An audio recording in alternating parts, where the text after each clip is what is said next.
Se esse vídeo apareceu para você, é porque essa história vai te emocionar e arrepiar. Então, já se inscreve no canal se você gosta desse tipo de história e comenta aí de qual cidade você está assistindo. O sol mal tinha nascido quando saí de casa naquela manhã. O céu ainda carregava aquele tom cinza azulado do amanhecer, e o ar estava fresco, úmido, cheio do cheiro de terra molhada da garoa que tinha caído de madrugada. Meu cavalo branco esperava no curral, mastigando o último punhado de capim que eu tinha jogado para ele na noite anterior. Quando me viu chegar com a sela, ele balançou a cabeça e soltou aquele sopro forte pelas narinas, como se dissesse: "Já vamos de novo?" Pois é, já íamos. Tinha que buscar uns sacos de ração na cidade. Não era longe, mas também não era perto. Uns 15 quilômetros de estrada de terra, poeira subindo, sol batendo no lombo. Eu podia ter ido de caminhonete, mas o bicho estava parado há 3 semanas, esperando uma peça que nunca chegava. Telefone para a cidade, telefone para a ferragem, sempre a mesma conversa. Semana que vem chega, seu Antônio. Semana que vem nunca chegava. Então era no cavalo mesmo. Ajeitei a sela, apertei a barrigueira, verifiquei os estribos. O cavalo ficou quieto, paciente, como sempre. Ele era um animal bom. Tinha uns 12 anos comigo, talvez mais. Já nem lembrava direito. Comprei ele de um tropeiro que passou pela fazenda numa tarde de abril, há muito tempo. O homem disse que o cavalo era manso, que não espantava com nada, que era de confiança. E era verdade, nunca me deu problema. Montei e saí pelo portão da frente, seguindo a estrada principal. O caminho era o de sempre. Passa pela divisa do seu Arlindo, contorna o pasto das vacas, atravessa o córrego na ponte velha de madeira que range a cada passo, sobe a lombada onde tem aquele pé de jatobá imenso e depois é só seguir reto até a cidade. Mas naquela manhã, quando cheguei na altura da curva antes do córrego, olhei para a direita e vi o brejo velho. Fazia tempo que eu não passava por ali. Talvez uns 2, 3 anos. Ninguém passava. Aquele lugar tinha má fama. Diziam que era perigoso, que a lama era funda demais, que já tinha engolido boi, cavalo, até gente. Eu não acreditava em tudo, mas também não duvidava de nada. O brejo era feio. Cheiro ruim, água parada, mosquito para todo lado, capim alto que escondia o que tinha embaixo. Mas era um atalho. Se eu cortasse por ali, economizava uns bons 5 quilômetros. Chegaria na cidade mais cedo, pegaria a ração, voltaria antes do sol esquentar demais.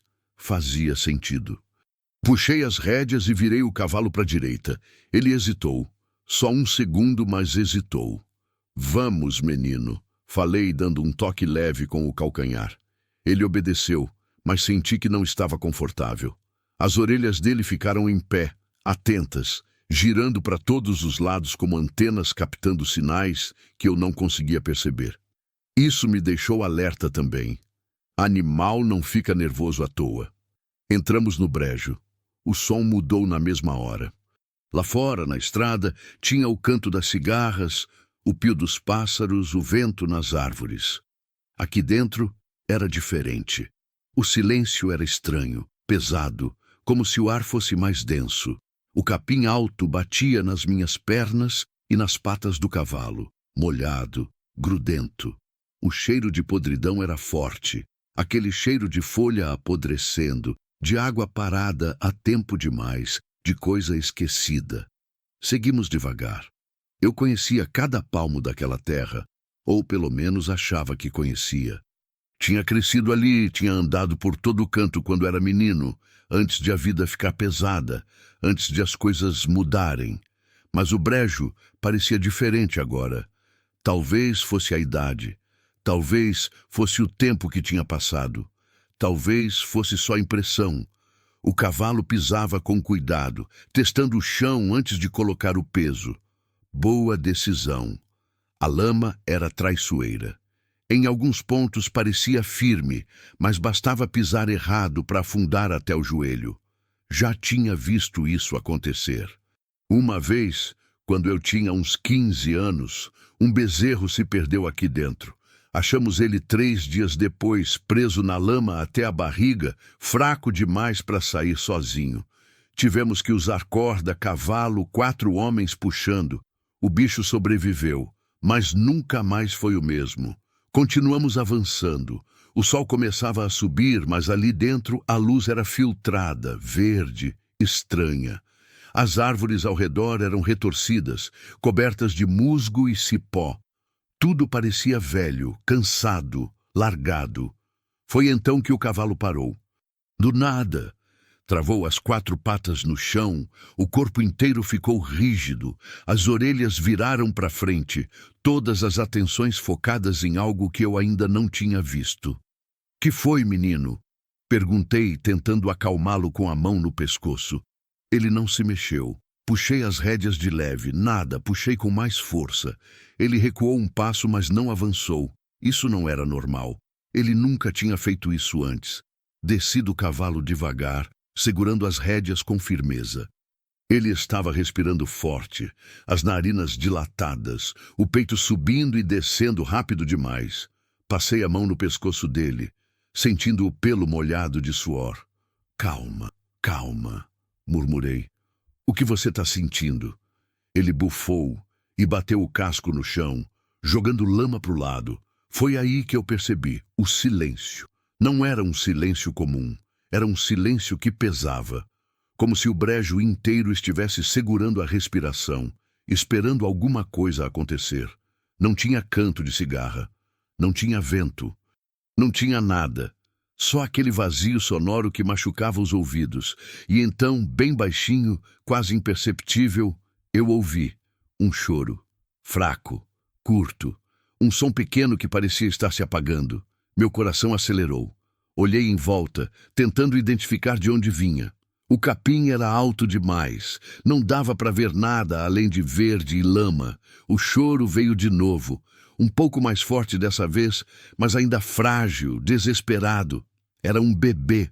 Soltei as rédeas do cavalo e comecei a andar na direção do som, abrindo caminho pelo capim molhado.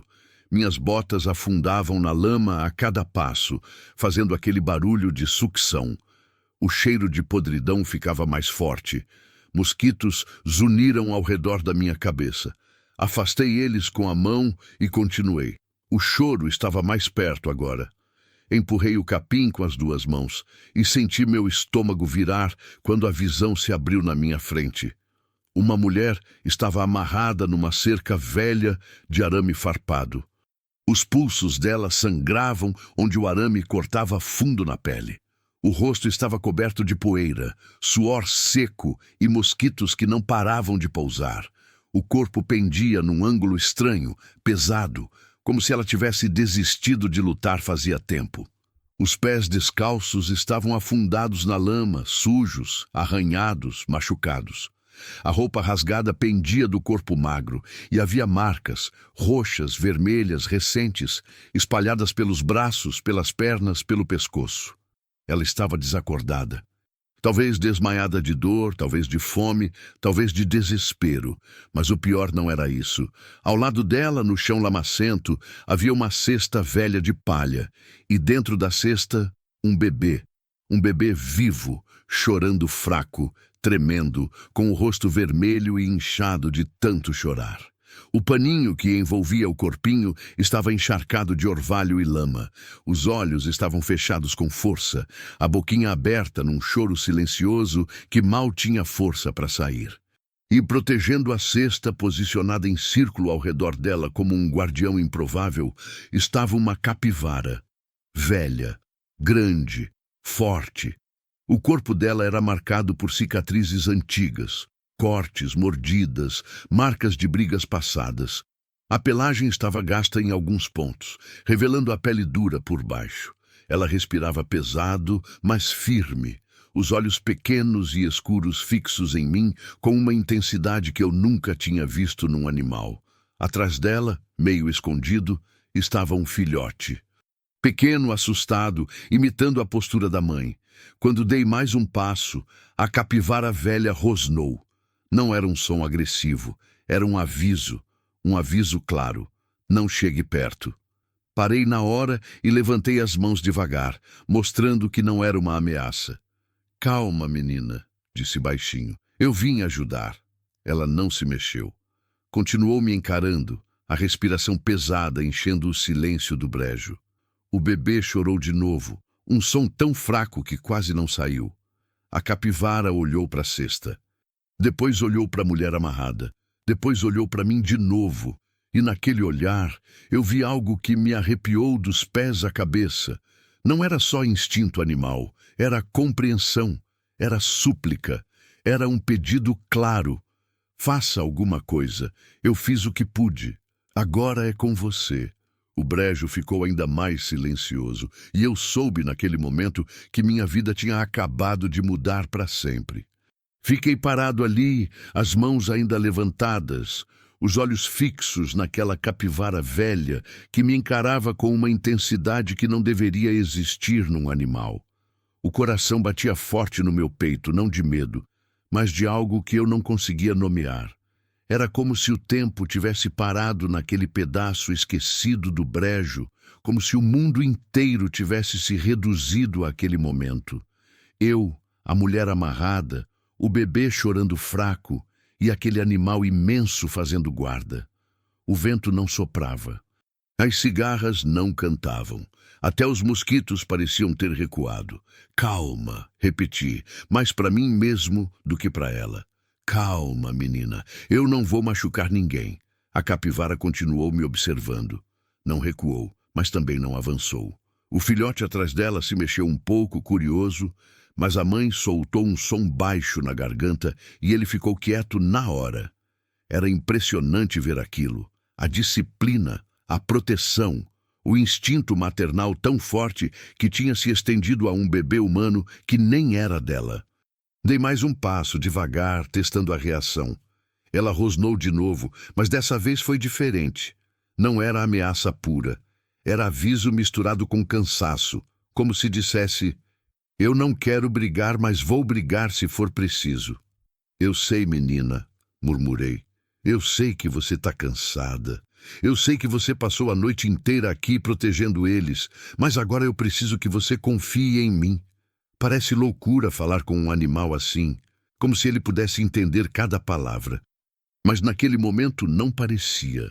Naquele momento parecia a coisa mais natural do mundo, porque aquela capivara estava me ouvindo. Eu tinha certeza disso. O bebê chorou de novo, um som fino, quebrado, desesperado. A vozinha era tão fraca que mal atravessava o ar pesado do brejo. Meu peito apertou. Quantas horas aquela criança estava ali? Quanto frio tinha passado? Quanta fome? Olhei para a mulher amarrada. O rosto dela estava virado para o lado, os lábios rachados, a pele pálida demais. A respiração era fraca, quase imperceptível. Ela estava viva, mas por pouco. Os pulsos sangravam devagar onde o arame farpado cortava fundo. Alguém tinha amarrado ela ali. Alguém tinha feito isso de propósito. Tinha deixado ela para morrer junto com o bebê. Que tipo de pessoa fazia uma coisa dessas? A raiva subiu dentro de mim, quente, queimando. Mas não era hora para raiva, era hora de agir. Dei mais um passo em direção à mulher, desviando um pouco da cesta onde o bebê estava. A capivara me acompanhou com o olhar, o corpo tenso, pronta para reagir, mas não avançou. Só vou soltá-la, falei baixinho. Ela está machucada. Ela vai morrer se eu não tirar esse arame. Cheguei perto da cerca. Era uma cerca velha, esquecida, provavelmente de algum pasto antigo que ninguém usava mais. O arame estava enferrujado, retorcido e prendia os pulsos da mulher com uma crueldade que me deixou enjoado. Quem tinha feito aquilo tinha amarrado bem apertado. Tinha feito questão de que ela não conseguisse se soltar. Puxei o canivete do bolso e abri a lâmina. A capivara se mexeu, alerta, mas não rosnou. Estava me observando, avaliando cada movimento meu. Segurei o pulso esquerdo da mulher com cuidado, tentando não pressionar as feridas. A pele estava fria, molhada de orvalho e sangue. Comecei a cortar o arame devagar, tentando não sacudir o braço dela. O metal estava duro, resistente. A lâmina do canivete deslizava sem cortar direito. Tive que fazer força, serrando o arame aos poucos. A mulher gemeu baixinho. Parei na hora, o coração acelerando. Calma, sussurrei. Eu tô aqui. Você vai ficar bem. Ela não abriu os olhos. O gemido tinha sido só uma reação involuntária, o corpo respondendo à dor mesmo inconsciente. Continuei cortando. O primeiro arame cedeu com um estalo surdo. O braço dela caiu mole para o lado e tive que segurar para que não batesse no chão. Coloquei com cuidado sobre o colo dela e fui para o outro pulso. Esse estava pior. O arame tinha cortado mais fundo. O sangue escorria lento, misturando com a lama no chão. Senti o estômago revirar, mas não parei. Não podia parar. A capivara deu alguns passos para o lado, ajustando a posição, mantendo a cesta sempre protegida. O filhote a seguiu, grudado nela como uma sombra. Era bonito de ver, de um jeito estranho. Aquela lealdade, aquela determinação. Cortei o segundo arame. A mulher desabou para frente e segurei ela antes que caísse de cara na lama. Era leve demais, só pele e osso. O corpo estava gelado, trêmulo. Coloquei ela no chão com cuidado, apoiando a cabeça no meu joelho. Você tá bem, falei, mesmo sabendo que ela não estava ouvindo. Eu vou te tirar daqui. O bebê chorou mais alto. Um choro desesperado, cheio de urgência. A criança tinha fome, tinha frio, estava pedindo ajuda da única forma que sabia. Olhei para a capivara, ela olhou para mim, e ali, naquele silêncio tenso do brejo, aconteceu algo que eu nunca vou esquecer. Capivara recuou, só um passo, mas recuou. Saiu da frente da cesta devagar, sem tirar os olhos de mim. O filhote ficou confuso, olhando para a mãe, esperando instrução. Ela fez aquele som baixo de novo, e ele recuou também. Era a permissão. Ela estava me dando permissão para pegar o bebê. Me aproximei da cesta com cuidado, o coração batendo tão forte que eu conseguia ouvir dentro dos ouvidos. A palha da cesta estava velha, desmanchando nas bordas, suja de lama e orvalho. Dentro, enrolado num paninho encharcado, estava o bebê. Era tão pequeno, tão frágil. Os olhinhos estavam inchados de tanto chorar, o rostinho vermelho, os punhos cerrados tremendo no ar. Quando me viu, o choro parou por um segundo. A criança me olhou com aqueles olhos enormes, assustados, perdidos, e então estendeu a mãozinha para mim. Aquela mãozinha minúscula, trêmula, com os dedinhos se abrindo e fechando, procurando algo, alguém para segurar. Minha garganta apertou. Eu nunca tinha tido filhos, nunca tinha segurado um bebê antes, nem sobrinho, nem filho de vizinho, nada.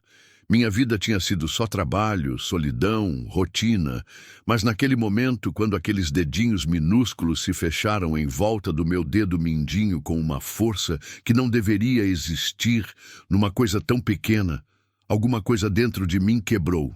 Peguei o bebê no colo, com cuidado, como se fosse a coisa mais preciosa do mundo. E era. Naquele momento, era. Segurei a criança contra o meu peito, tentando passar calor, tentando acalmar. O choro continuou, mas mais baixo, menos desesperado. O corpinho tremia inteiro, mas aos poucos começou a relaxar contra mim.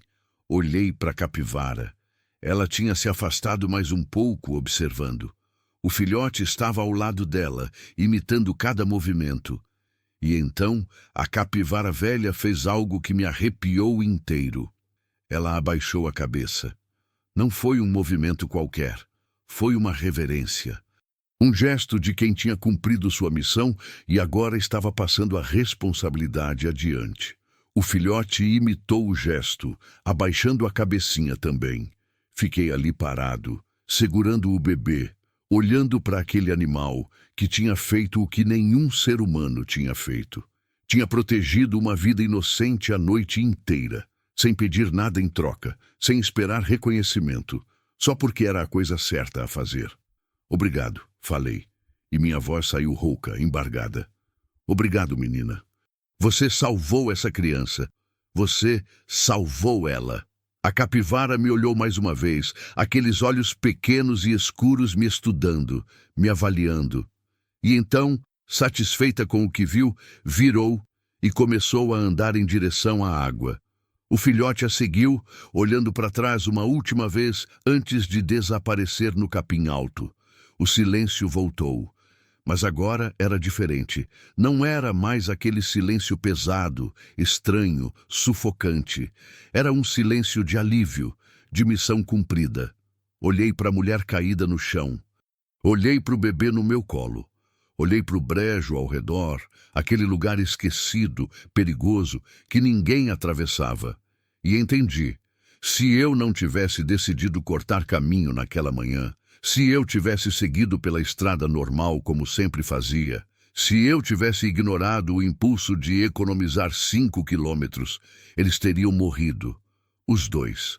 A mãe teria sangrado até o fim, amarrada naquela cerca maldita. O bebê teria morrido de frio, de fome, de abandono. E a capivara velha teria ficado ali até o último suspiro, protegendo 2 seres que nem eram da espécie dela, só porque algum instinto antigo e profundo tinha dito que era isso que precisava ser feito. O bebê se mexeu no meu colo, acomodando a cabecinha contra meu peito. O choro tinha parado, a respiração estava mais calma. Estava seguro agora, finalmente seguro. Ajeitei a mulher nos meus braços com dificuldade. Ela era leve, mas estava completamente mole, desmaiada. Precisava levá-la para o cavalo. Precisava sair dali. Precisava chegar em casa e chamar ajuda. Mas antes de dar o primeiro passo, olhei uma última vez para onde a capivara tinha desaparecido. Obrigado, repeti, mais alto dessa vez. Eu nunca vou esquecer o que você fez. O brejo não respondeu, mas eu senti que a mensagem tinha sido recebida. Comecei a andar de volta para o meu cavalo, pisando devagar na lama, segurando o bebê com um braço e amparando a mulher com o outro. Era difícil. O chão era traiçoeiro, escorregadio, mas eu não podia cair, não agora. O cavalo estava onde eu tinha deixado as rédeas arrastando no chão. Quando me viu chegar, ele bufou e balançou a cabeça aliviado. Também estava assustado. Também sabia que algo estava errado naquele lugar. Calma, menino, falei. Vamos para casa. Vamos levar eles para casa. Consegui colocar a mulher atravessada na sela, segurando ela com uma mão enquanto segurava o bebê com a outra. Não era o ideal, mas teria que servir. Não tinha outro jeito. Montei atrás dela, ajeitando o corpo mole para que não caísse, e segurei o bebê contra mim com força. A criança tinha voltado a chorar, mas era um choro mais fraco agora, cansado. Estava lutando para manter os olhinhos abertos, mas o sono vinha. O corpo finalmente relaxava depois de horas, talvez dias de terror. Toquei o cavalo devagar saindo do brejo. A cada passo, o cheiro de podridão ia ficando para trás. A luz ia ficando mais clara. O silêncio ia dando lugar aos sons normais do campo, cigarras, pássaros, vento. Quando finalmente saí na estrada de terra, parei por um momento e olhei para trás. O brejo estava lá, quieto, escuro, misterioso como sempre. Mas agora eu sabia. Agora eu sabia que às vezes os lugares mais feios, mais perigosos, mais esquecidos do mundo são os lugares onde acontecem os maiores milagres. E enquanto seguia para casa, com o bebê dormindo no meu peito e a mulher respirando fraca nos meus braços, uma única pergunta martelava na minha cabeça. Quem tinha feito aquilo com eles? E por quê? A estrada parecia mais longa do que nunca. Cada curva, cada buraco, cada pedra no caminho era um obstáculo que eu tinha que contornar com cuidado para não sacudir demais a mulher desmaiada ou o bebê que finalmente tinha adormecido contra meu peito. O sol já estava mais alto agora, esquentando a nuca, fazendo o suor escorrer pelas costas, mas eu nem sentia. Minha mente estava longe, tentando processar o que tinha acabado de acontecer. Quem amarrava uma mulher numa cerca de arame farpado no meio do brejo? Quem deixava um bebê para morrer daquele jeito? As perguntas giravam na minha cabeça sem parar, cada uma trazendo mais raiva, mais revolta. Eu não era homem de violência, nunca fui. Sempre resolvi minhas questões na conversa, no trabalho duro, na palavra dada e cumprida. Mas naquele momento, cavalgando de volta para casa, com aquelas duas vidas nos meus braços, eu senti uma vontade tão forte de encontrar quem tinha feito aquilo que minhas mãos tremeram nas rédeas. O cavalo sentia minha tensão. Andava nervoso, as orelhas girando para todos os lados, a respiração mais curta. Passei a mão no pescoço dele, tentando acalmar. Devagar, menino, murmurei. A gente vai chegar. Só mais um pouco. A mulher gemeu baixinho, a cabeça balançando contra meu braço. Olhei para ela tentando ver se estava acordando, mas não, ainda desmaiada. O rosto estava coberto de sujeira, arranhões, marcas. Quanto tempo ela tinha ficado amarrada ali? Uma noite, duas, mais. Os pulsos dela estavam enfaixados com pedaços do meu lenço, mas o sangue ainda vazava um pouco, manchando o tecido. Eram feridas feias, profundas. Iam precisar de cuidado, de remédio, talvez até de médico. Mas o médico mais próximo estava na cidade, a 15 quilômetros dali, e o posto de saúde só abria depois das 8. Ainda era cedo demais. Primeiro eu precisava chegar em casa. Precisava colocar ela num lugar limpo, seguro. Precisava cuidar do bebê. Depois pensava no resto. O bebê se mexeu contra meu peito, soltando aqueles sonzinhos que bebê faz quando dorme. Suspiros, gemidos baixos, como se estivesse sonhando. Era tão pequeno, tão frágil. Como é que alguém conseguia abandonar uma criança assim? Como é que alguém olhava para aquele rostinho e decidia deixar no brejo para morrer? Não entrava na minha cabeça. Passei pela porteira da fazenda do seu Arlindo. O velho estava no quintal, jogando milho para os galinhas. Quando me viu passar, levantou a mão num cumprimento. Eu retribuí com um aceno de cabeça, mas não parei. Não podia parar. Não agora. Ele ficou olhando, curioso, provavelmente estranhando a mulher atravessada na cela e o bebê no meu colo. Mas não gritou nada, não perguntou nada. Seu Arlindo era assim, discreto. Respeitava o silêncio dos outros. Continuei pela estrada, subindo a lombada onde ficava o jatobá imenso. Dali dava para ver minha casa lá embaixo, no fundo do vale. Era uma casa simples, madeira, telha de barro, varanda na frente, nada de especial, mas era minha. Era o lugar onde eu tinha construído minha vida, sozinho, do jeito que deu para construir. Desci a lombada devagar, o cavalo pisando com cuidado nas pedras soltas. A cada passo, a casa ficava mais perto. A cerca do curral, o galinheiro, a horta que eu tinha plantado atrás. Tudo quieto, tudo parado, como sempre. Quando cheguei no portão, desmontei com dificuldade, segurando o bebê contra o peito com um braço e amparando a mulher com o outro. Consegui colocar os pés no chão sem deixar ninguém cair, mas foi por pouco. As pernas estavam bambas, cansadas da cavalgada e da tensão. O bebê acordou no movimento, abrindo os olhinhos devagar. Por um segundo ficou quieto, confuso, tentando entender onde estava. Depois começou a chorar de novo. Um choro alto, forte, desesperado. Estava com fome. Tinha que estar. Já vai, pequeno, falei baixinho. Já vai. Mas o que é que eu ia dar para um bebê comer? Não tinha leite. Não tinha mamadeira. Não tinha nada. Nunca precisei de nada disso antes. Pensei rápido. Leite de vaca. Tinha leite de vaca no balde lá dentro. Tinha tirado de manhã cedo, antes de sair. Era isso. Tinha que ser isso. Carreguei a mulher até a varanda e coloquei ela na rede que ficava pendurada lá.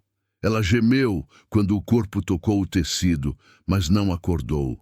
Ajeitei a cabeça dela no travesseiro velho que eu usava para tirar soneca nas tardes quentes. Cobri com um pano limpo que peguei dentro de casa. O bebê continuava chorando, cada vez mais alto. Era um choro de desespero agora, de fome verdadeira. Entrei correndo na cozinha, ainda segurando a criança contra o peito. O balde de leite estava onde eu tinha deixado, coberto com um pano para não entrar mosca.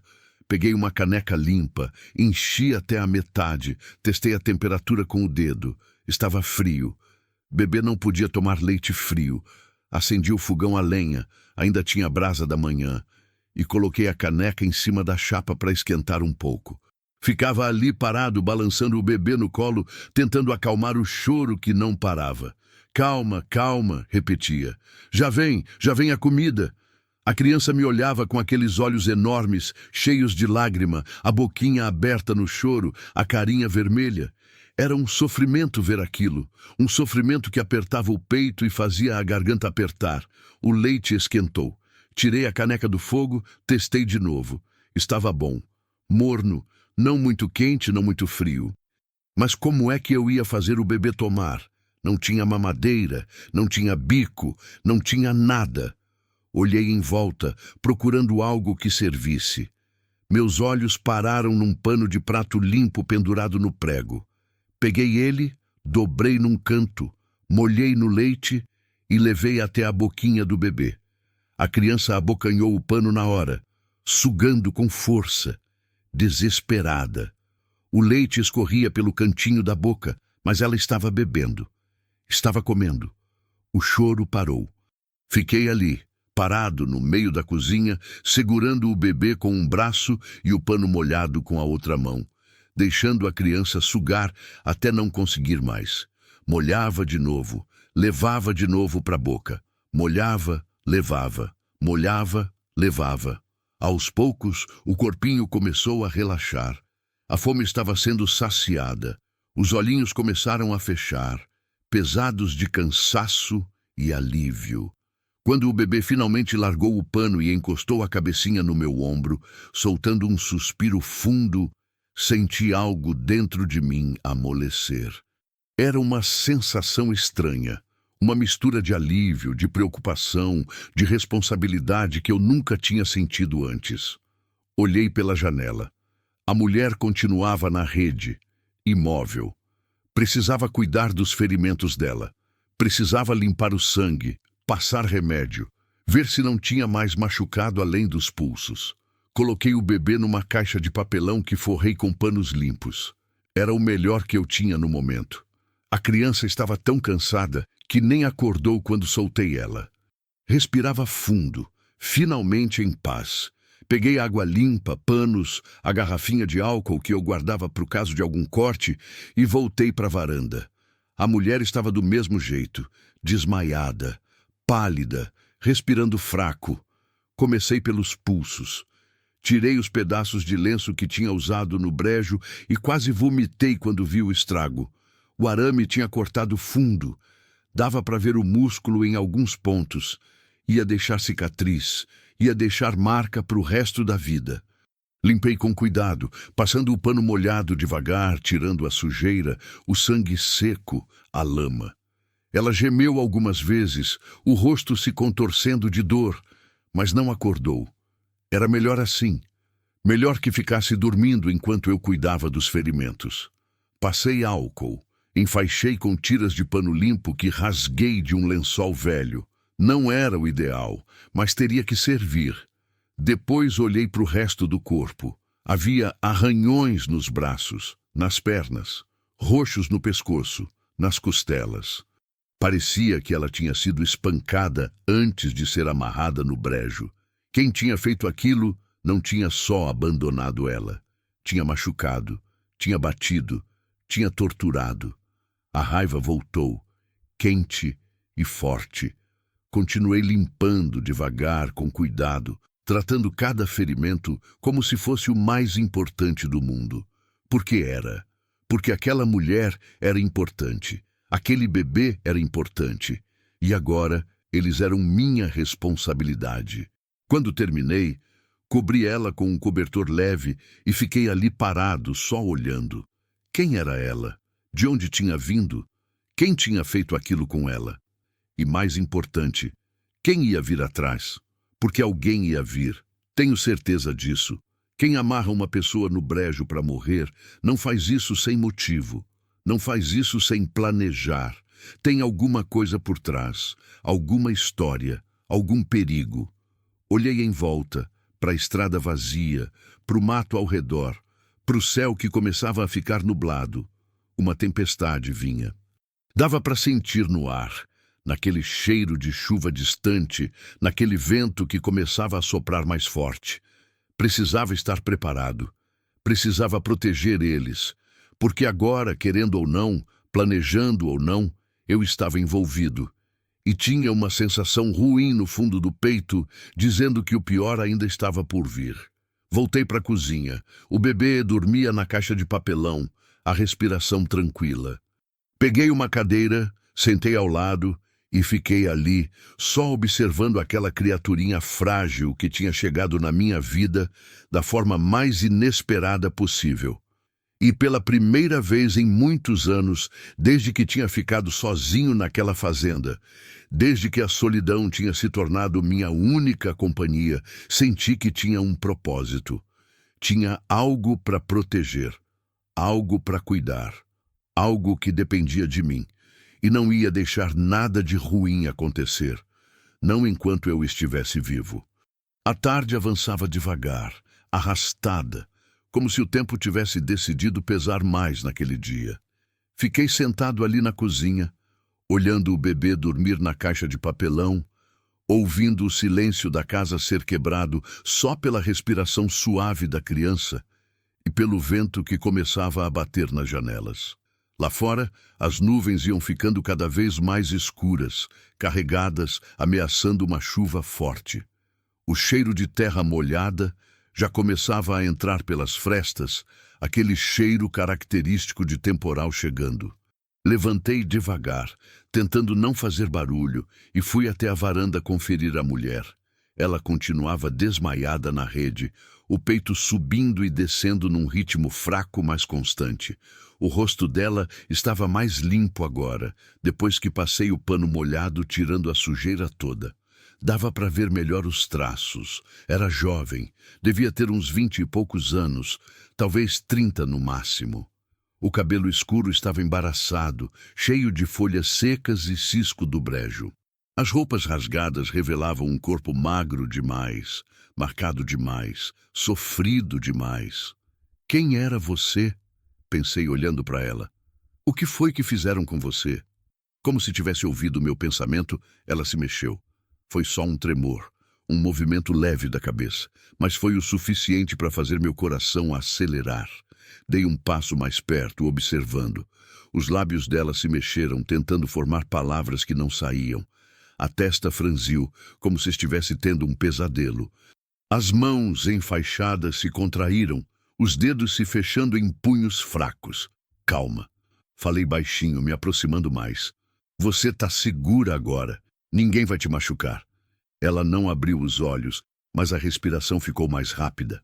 Estava voltando. Aos poucos, estava voltando para a consciência. Peguei um copo de água fresca que tinha deixado na mesinha ao lado e molhei um pano, passando de leve nos lábios rachados dela. A língua se mexeu, instintiva, buscando a umidade. Espremi algumas gotas dentro da boca. Ela engoliu com dificuldade, a garganta fazendo aquele som seco de quem estava desidratada há tempo demais. Dei mais algumas gotas, mais algumas. Devagar, sem pressa, deixando o corpo dela absorver. E então, ela abriu os olhos. Foi de repente um movimento brusco, os olhos arregalados, cheios de pânico. Ela tentou se levantar, gritou, ou tentou gritar, mas só saiu um som rouco quebrado e começou a se debater na rede, as mãos enfaixadas indo para o pescoço, para o peito, procurando algo. Calma, calma! Segurei ela pelos ombros, tentando impedir que caísse da rede. Você tá segura, eu não vou te machucar, mas ela não estava me ouvindo. Os olhos dela não me viam. Estavam vendo outra coisa, outro lugar, outra pessoa. Estava revivendo o que tinha acontecido.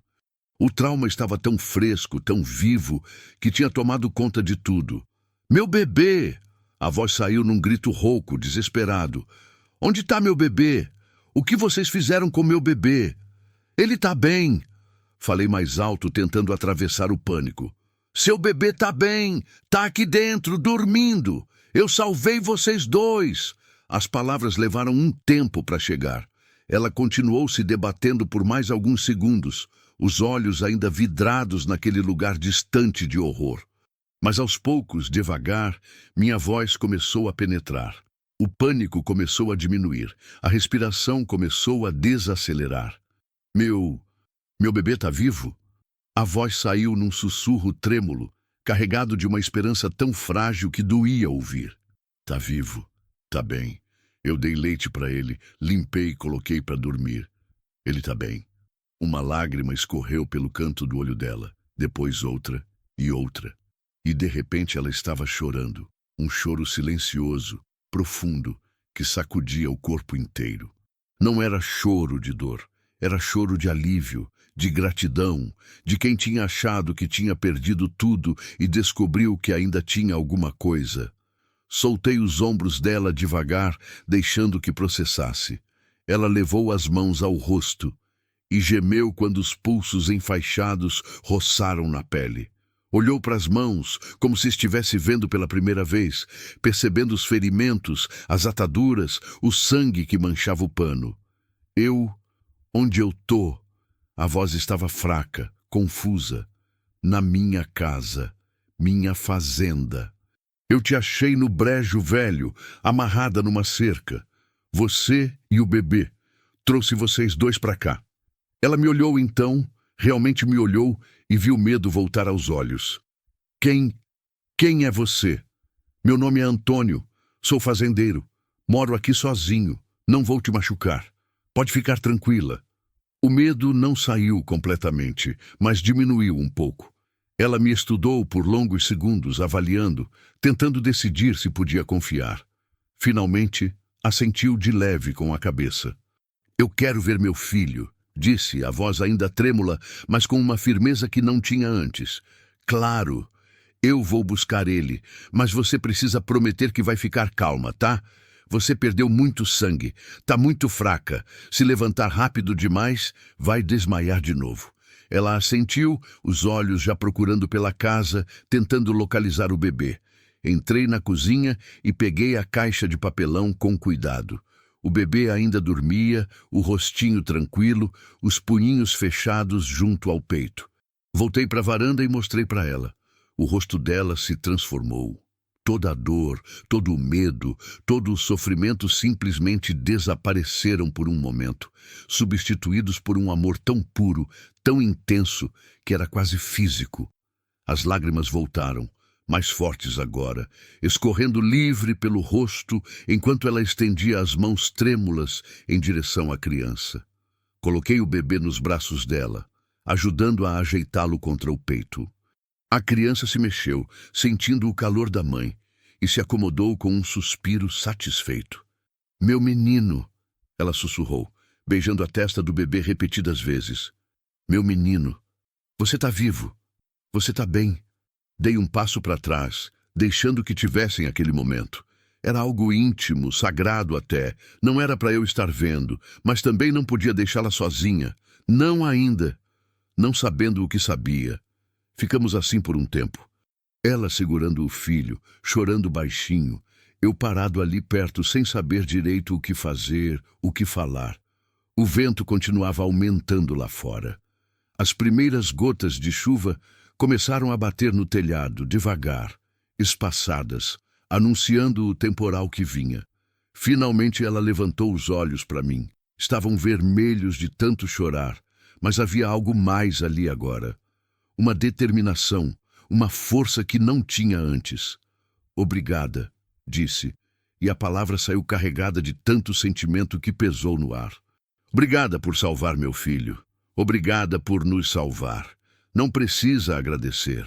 Qualquer pessoa teria feito a mesma coisa. Ela balançou a cabeça, um sorriso triste nos lábios. Não teria. A maioria das pessoas teria passado direto por aquele brejo. Ou teria tido medo de parar, ou não teria se importado. Mas você parou. Você nos salvou. E eu nunca vou esquecer isso. Não soube o que responder. Fiquei ali, mexendo no chapéu que tinha tirado da cabeça, sentindo o peso do momento. Como é seu nome? Perguntei depois de um silêncio longo. Marina, respondeu baixinho. E meu filho se chama Miguel. Marina e Miguel, repeti, gravando os nomes. Prazer em conhecer vocês, mesmo que seja nessas circunstâncias. Ela assentiu, olhando de novo para o bebê nos braços. O amor no olhar era tão forte que quase dava para tocar. Marina, comecei, hesitante. Eu preciso perguntar. Quem fez aquilo com você? Quem te amarrou no brejo? O rosto dela se fechou na hora. O medo voltou, intenso, tomando conta de tudo. O corpo ficou tenso, os braços apertaram o bebê contra o peito num gesto protetor instintivo. Eu não posso falar, sussurrou, a voz tremendo. Você pode sim. Você está segura aqui. Eu não vou deixar ninguém te machucar. Você não entende. As lágrimas voltaram, mas agora eram lágrimas de desespero. Você não sabe com quem está mexendo. Eles vão me achar. Eles sempre me acham. Ah, quem? Quem vai te achar? Ela abriu a boca para responder, mas nesse momento um trovão explodiu lá fora, tão alto e tão perto que a casa inteira tremeu. O bebê acordou assustado e começou a chorar. Marina se encolheu na rede, os olhos arregalados de terror, não da tempestade, mas de alguma coisa muito pior. Eles estão vindo, sussurrou, a voz mal saindo. Eles sabem. Eles sempre sabem. Marina, escuta aqui. Me abaixei na frente dela, olhando direto nos olhos. Eu não sei o que aconteceu com você. Não sei de onde você veio, quem te machucou, por que te deixaram para morrer. Mas eu sei uma coisa. Enquanto você e esse bebê estiverem na minha casa, ninguém vai encostar um dedo em vocês. Entendeu? Ninguém. Ela me olhou por um longo momento, procurando sinceridade, procurando força. E deve ter encontrado porque assentiu devagar, as lágrimas ainda escorrendo. Eles vão vir, repetiu. E quando vierem, vai ser perigoso. Para você também. Então deixa virem, respondi, e havia uma firmeza na minha voz que eu mesmo não sabia que existia. Deixa virem. Eu vou estar pronto. A chuva começou a cair mais forte, tamborilar no telhado com violência. Os relâmpagos rasgavam o céu escuro, iluminando a varanda em clarões brancos e fantasmagóricos. O vento uivava pelos cantos da casa, sacudindo as janelas, arrancando folhas das árvores. E ali, naquela tempestade, com uma mulher ferida e um bebê chorando nos meus braços, eu senti algo que não sentia há muito tempo. Medo. Não medo de trovão, de chuva, de temporal. Medo do que estava por vir, do que eu tinha me metido sem querer, do perigo que agora morava na minha casa, comigo, esperando para bater na porta. Mas junto com o medo, havia outra coisa, determinação, porque eu tinha feito uma promessa. Tinha olhado nos olhos daquela capivara velha no brejo e tinha assumido a responsabilidade. Tinha pegado aquelas 2 vidas nas minhas mãos e tinha trazido para casa. E agora, não importava o que viesse, não importava quem batesse na porta, não importava quanta tempestade caísse do céu, eu ia proteger eles. Até o fim. A chuva caía com fúria agora, batendo no telhado de telha com tanta força que o barulho abafava quase tudo. A varanda tinha virado um refúgio precário contra o temporal. O vento soprava de lado, jogando respingos de água fria que molhavam o chão de madeira e faziam a rede balançar. Marina segurava Miguel contra o peito, protegendo a criança com o corpo, os olhos fixos na escuridão lá fora, como se esperasse ver alguma coisa surgir do meio da tempestade. Vamos entrar, falei, tendo que levantar a voz por causa do barulho. Aqui está muito exposto. Vem, vou te ajudar. Ela hesitou, o corpo tenso, mas finalmente concordou com um aceno de cabeça. Ajudei ela a se levantar da rede, segurando pelo cotovelo com cuidado para não tocar nos pulsos enfaixados. As pernas dela tremeram quando colocou o peso nelas, e tive que segurar mais firme para impedir que caísse. Estava fraca demais. Tinha perdido muito sangue, passado fome, sede, frio. Era um milagre estar viva. Entramos na casa devagar, passo por passo. A sala era simples, um sofá velho, uma mesa de madeira, algumas cadeiras, um armário antigo que tinha sido da minha mãe. Não tinha muito, nunca precisei de muito. Mas agora, olhando aquele espaço com os olhos de quem estava recebendo alguém pela primeira vez em anos, percebi como tudo parecia pobre, vazio, abandonado.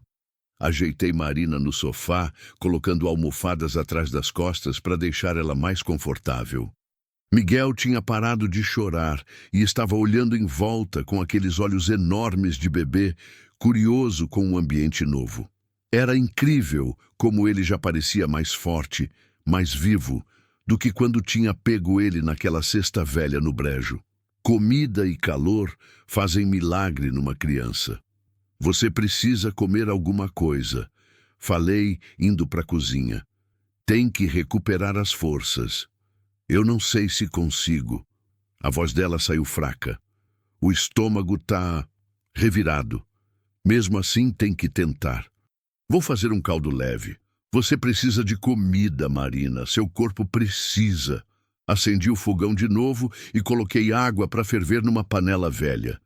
Tinha uns pedaços de galinha que tinha cozinhado ontem, algumas batatas, cenoura. Nada muito elaborado, mas serviria. Fui picando os legumes, ouvindo a chuva lá fora e o silêncio pesado que tinha se instalado dentro da casa. Marina estava sentada no sofá, segurando Miguel, olhando para a parede como se estivesse a milhares de quilômetros dali. A expressão no rosto dela era de quem estava tentando processar tudo, tentando entender como tinha sobrevivido, como tinha chegado ali, o que ia fazer agora. Coloquei tudo na panela. Temperei com sal, alho, deixei ferver devagar. O cheiro começou a se espalhar pela casa. Um cheiro bom, caseiro, reconfortante. O tipo de cheiro que fazia a gente lembrar que estava vivo, que estava seguro, que tinha comida quente esperando. Enquanto o caldo cozinhava, voltei para a sala e sentei numa cadeira em frente à Marina. Ela me olhou de relance e desviou os olhos de novo, desconfortável. Marina, comecei devagar. Eu sei que você está assustada, sei que passou por coisas terríveis, mas eu preciso entender o que está acontecendo, preciso saber quem são eles, quem são as pessoas que fizeram isso com você, porque se eles vão vir mesmo, como você disse, eu preciso estar preparado. Ela ficou em silêncio por tanto tempo que achei que não ia responder. Os dedos dela mexiam nervosos no paninho que cobria Miguel, alisando, alisando, alisando, num gesto repetitivo que traía o nervosismo. Finalmente, ela suspirou fundo e começou a falar. A voz saía baixa, hesitante, como se cada palavra custasse um pedaço dela. Eu não sou daqui, disse. Sou de Goiânia. Morava lá com minha mãe. Trabalhava num mercadinho de bairro. Vida simples, sabe? Nada de especial. Só vida. Fez uma pausa, os olhos ficando distantes, perdidos em memórias. Conheci um homem. Ele era bonito, bem vestido, dirigia um carro bom. Apareceu no mercado algumas vezes, sempre simpático, sempre sorrindo. Começamos a conversar. Ele me convidou para sair. Eu achei que era sorte. Uma menina de mercado chamando a atenção de um homem assim. A voz dela ficou amarga na última frase. Foi tudo mentira, né? Continuou. Tudo armado. Ele não me escolheu por acaso. Ele me escolheu porque eu era boba. Porque eu estava sozinha, sem pai, minha mãe doente. Ele sabia disso. Sabia que eu era vulnerável. Ela parou de novo. A respiração ficando mais rápida, mais difícil. Miguel se mexeu no colo dela, e ela o apertou contra o peito buscando conforto no calor da criança. Demorei para perceber quem ele era de verdade. A voz saiu num sussurro agora. Quando percebi, já era tarde demais. Já estava grávida, já estava presa. Mas presa como? Perguntei, sentindo o estômago apertar com o rumo da história. Ela me olhou então e havia tanto medo naqueles olhos que meu sangue gelou. Ele trabalha para gente perigosa, gente que faz coisas ruins, tráfico de drogas, de armas, de gente. As últimas duas palavras caíram como pedras no silêncio da sala.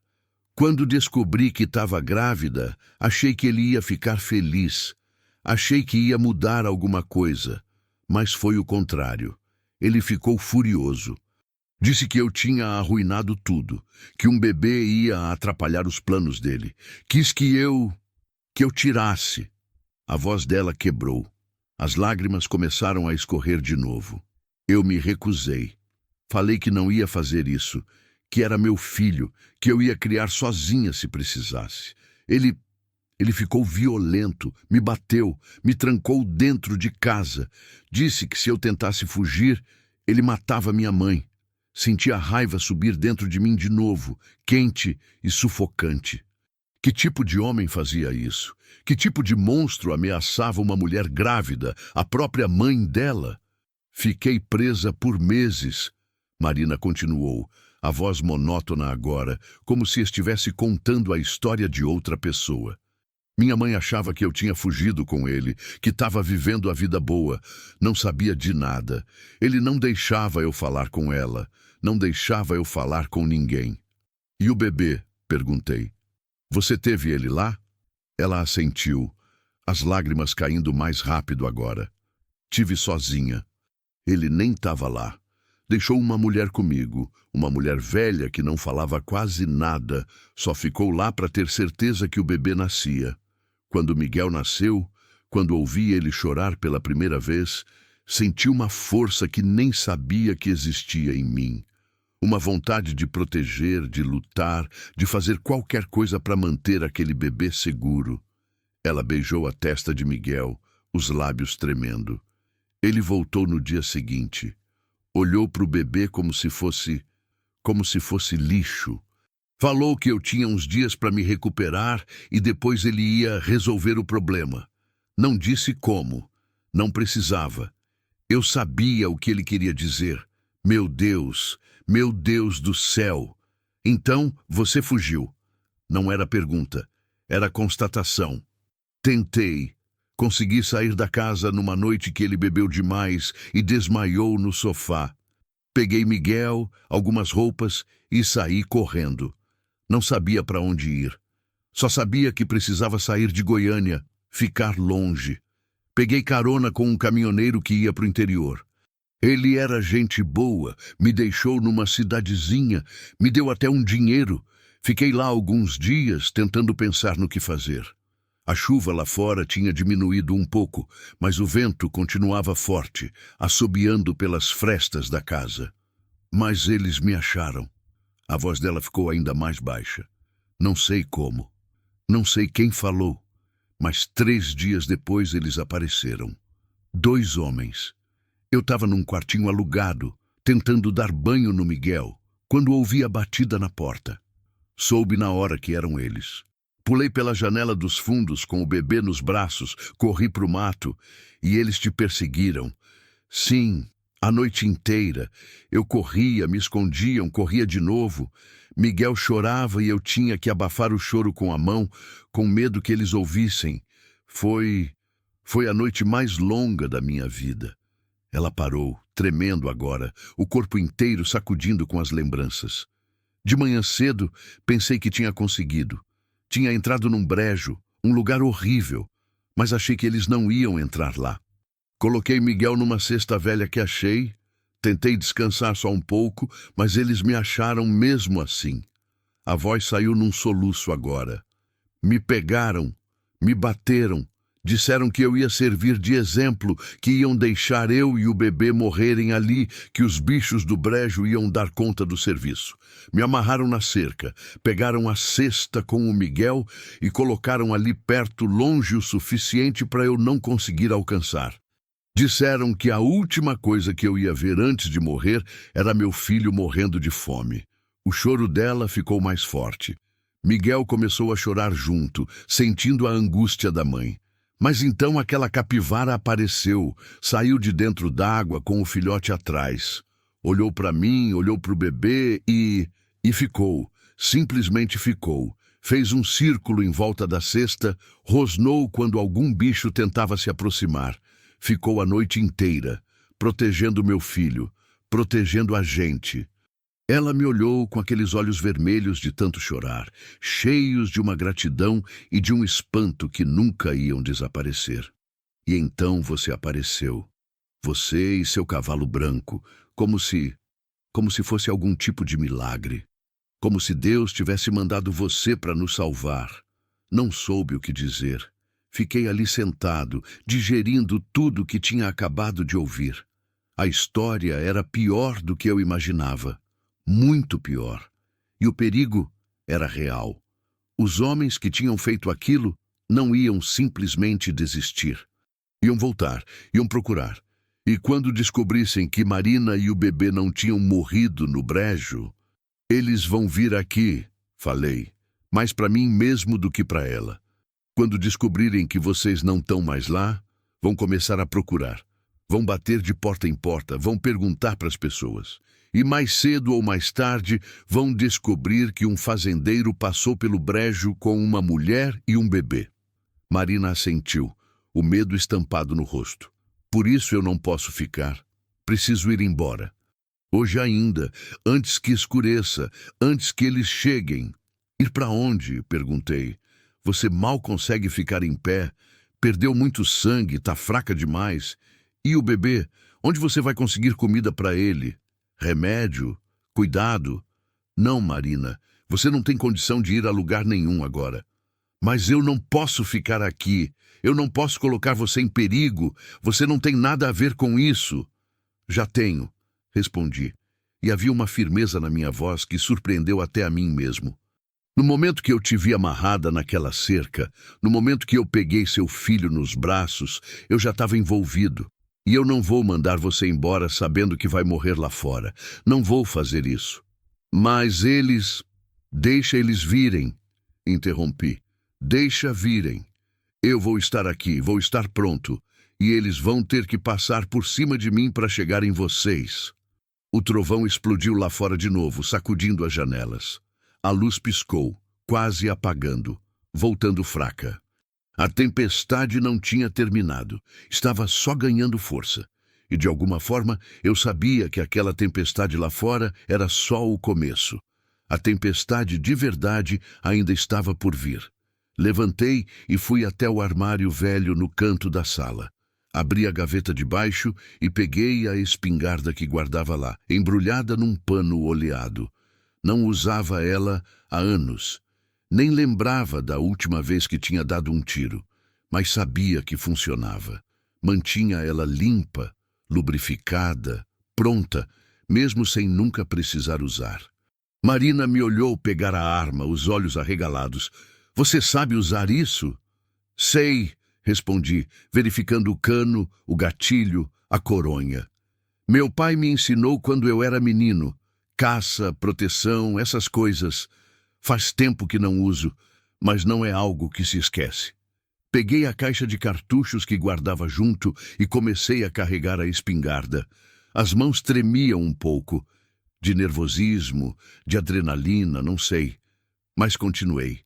Carregue cada cartucho com cuidado, verificando, testando.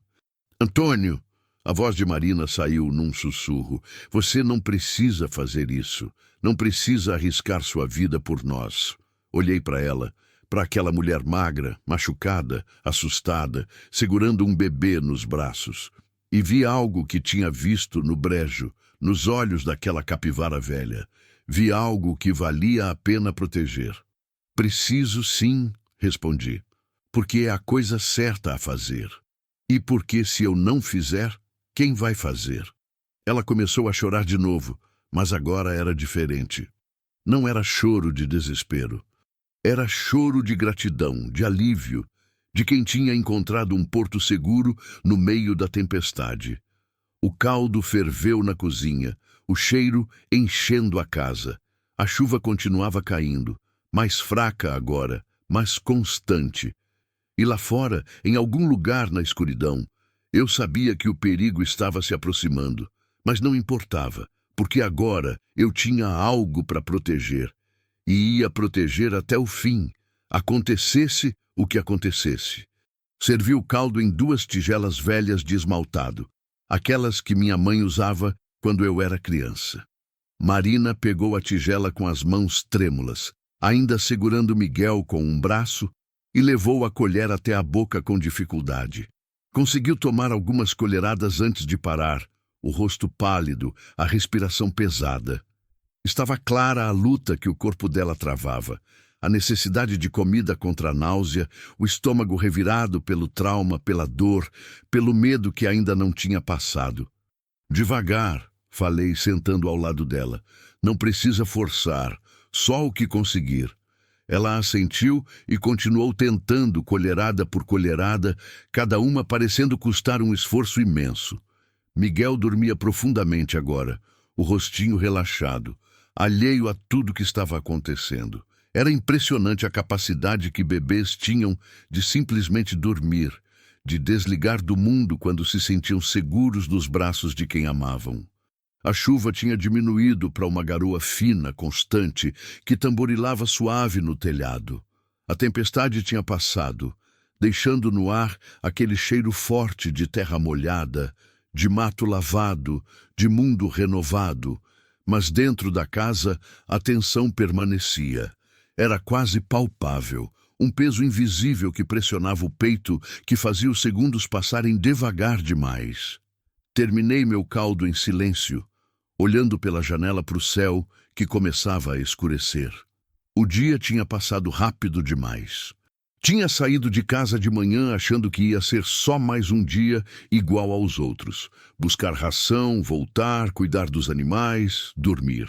Agora tinha uma mulher ferida e um bebê na minha sala, uma espingarda carregada apoiada na parede, e a certeza de que homens perigosos estavam vindo. Como era que a vida virava assim de uma hora para outra? Antônio, a voz de Marina me tirou dos pensamentos. Você tem família?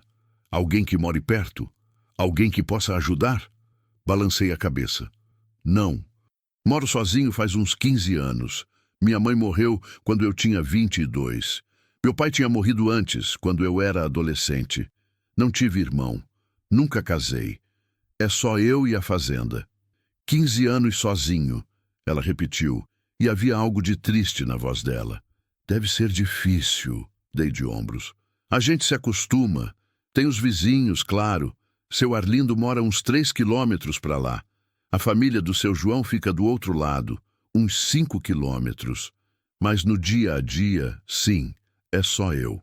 Acordo sozinho, trabalho sozinho, durmo sozinho. Virou rotina. Você nunca quis companhia? Uma mulher, filhos, essas coisas? A pergunta me pegou desprevenido. Fazia tanto tempo que ninguém me perguntava isso. Fazia tanto tempo que eu mesmo não pensava nisso. Quis, respondi depois de uma pausa longa. Teve uma época que quis muito. Tinha uma moça, há muitos anos. A gente namorou uns 2 anos, fez planos, mas ela queria sair daqui, ir para a cidade, ter outra vida. E eu não conseguia largar a fazenda. Era tudo que eu tinha, tudo que meu pai tinha deixado. Ela foi embora, conheceu outro homem, casou, teve filhos. Últimas notícias que tive, estava morando em Goiânia, feliz. Você ainda pensa nela? Às vezes. Não com tristeza, não mais. Só curiosidade, sabe? Pensando como teria sido se eu tivesse feito escolhas diferentes, se tivesse ido junto, se tivesse deixado a fazenda para trás.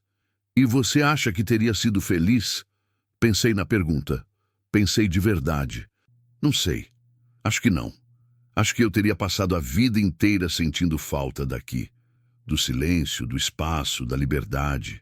A cidade. A cidade não é para mim. Eu sou do campo. Sempre fui. Sempre vou ser. Marina assentiu, compreendendo sem precisar de mais palavras. Ficamos em silêncio de novo, cada um perdido nos próprios pensamentos. Lá fora, A noite ia chegando, trazendo consigo as sombras, os sons noturnos, grilos começando a cantar, sapos no açude, o vento suave nas árvores. Levantei e acendi o lampião a gás que ficava pendurado na parede. A luz amarelada encheu a sala, criando sombras dançantes nos cantos. Não tinha energia elétrica.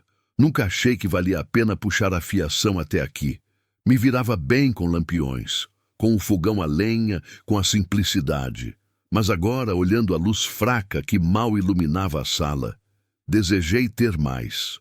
Desejei ter luz forte, elétrica, que mostrasse cada canto, cada sombra, que não deixasse lugar para nada se esconder. Você devia descansar, falei para Marina. Tem um quarto lá no fundo. A cama não é grande, mas é limpa, confortável. Você e o Miguel podem dormir lá. Eu fico aqui na sala de olho. E se eles vierem? O medo voltou aos olhos dela. E se aparecerem no meio da noite? Se aparecerem, eu vejo antes. A estrada faz barulho quando passa carro, especialmente de noite com tudo quieto. Vou ouvir e vou estar pronto.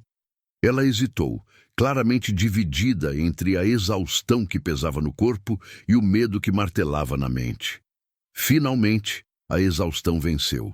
Assentiu devagar, se levantando do sofá com dificuldade, as pernas ainda bambas, o corpo ainda fraco. Ajudei ela a ir até o quarto, segurando pelo braço, deixando que se apoiasse em mim. O quarto era simples, como o resto da casa. Uma cama de casal com colchão firme, um guarda-roupa velho, uma mesinha de cabeceira. Não tinha muito, mas tinha o necessário. Marina se deitou com cuidado, acomodando Miguel ao lado dela, construindo uma barreirinha de travesseiros para que ele não rolasse e caísse. O bebê nem acordou. Continuou dormindo profundamente, os punhinhos fechados junto ao rosto. Qualquer coisa, qualquer barulho estranho, você me chama, falei da porta. Eu vou estar acordado, não vou dormir essa noite. Obrigada, ela sussurrou, e havia tanto sentimento naquela palavra que meu peito apertou. Obrigada por tudo, Antônio. Eu não sei como vou agradecer, não sei como vou pagar. Você não precisa pagar nada, só precisa ficar viva. Você e o Miguel, é isso que importa. Fechei a porta devagar e voltei para a sala. A casa tinha ficado silenciosa de novo, só o som da garoa lá fora e o tic-tac do relógio velho na parede. Peguei a espingarda, verifiquei de novo e sentei numa cadeira perto da janela de onde dava para ver a estrada. A noite estava escura. Sem lua, sem estrelas, tudo coberto pelas nuvens pesadas que ainda não tinham ido embora. Era o tipo de escuridão densa, completa, que engolia tudo. Só dava para ver alguns metros à frente, onde a luz fraca do lampião alcançava. Depois disso, era só breu. Fiquei ali sentado, a espingarda atravessada no colo, os olhos fixos na janela. Cada som me deixava alerta. O vento nas árvores, um galho quebrando ao longe, o pio de uma coruja. Meu corpo estava tenso, todos os sentidos em alerta máximo, esperando, vigiando. As horas passaram devagar. Meia-noite veio e foi. 1 da manhã. 2. O cansaço começou a pesar nas pálpebras, mas toda vez que sentia os olhos fechando, sacudia a cabeça, levantava, caminhava pela sala para espantar o sono. Não podia dormir, não podia vacilar. Uma vida dependia disso. 2 vidas. Foi por volta das 3 da manhã que ouvi. Um som distante, vindo da estrada. Motor de carro. Levantei num pulo, o coração disparando, as mãos apertando a espingarda. Corri até a janela e espreitei pelas frestas da cortina velha. Lá longe, ainda distante, mas se aproximando, vi 2 faróis cortando a escuridão. Estavam vindo. Meu sangue gelou. A adrenalina explodiu nas veias. Era agora. Era real. Não era mais medo abstrato, possibilidade distante. Era concreto. Estava acontecendo. O carro vinha devagar pela estrada. Os faróis iluminando o caminho de terra molhada, as poças de água que tinham se formado com a chuva. Não era carro de vizinho. Conhecia o som de todos os carros da redondeza, e aquele não era nenhum deles. Era um motor forte, potente, de carro bom, carro de cidade. Apaguei o lampião na hora, mergulhando a casa na escuridão completa. Meus olhos levaram alguns segundos para se acostumar, mas logo consegui enxergar as silhuetas dos móveis, o contorno das janelas.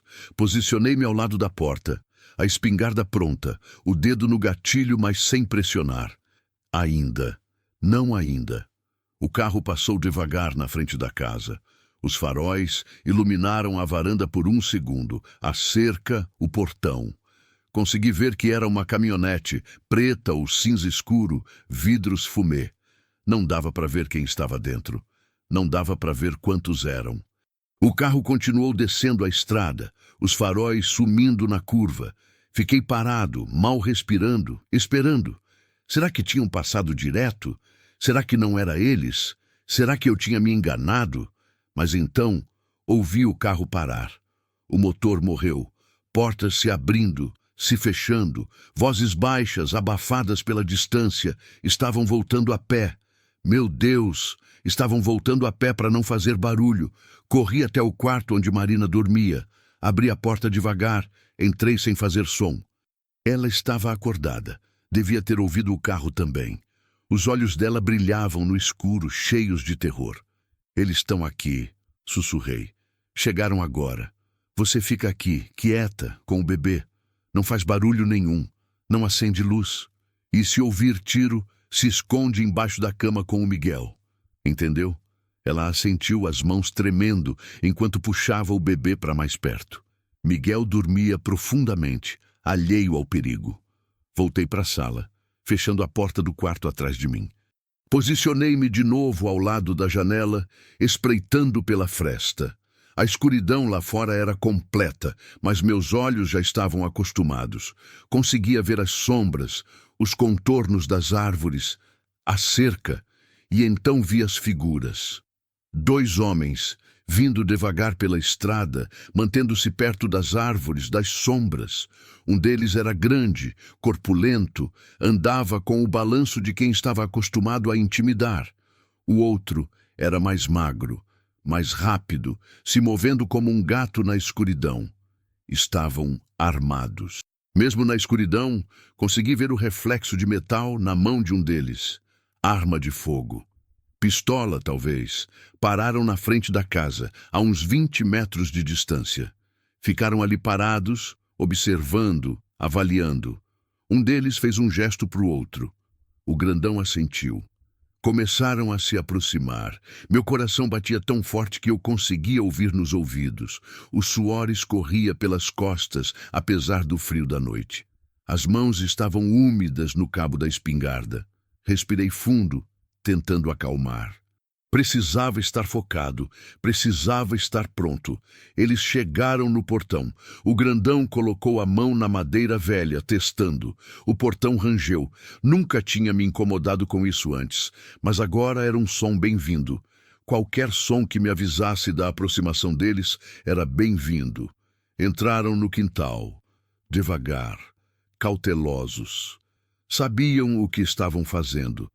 Não eram amadores. Eram homens acostumados a isso, a invadir casas, a fazer ameaças, a machucar gente. Chegaram perto da varanda.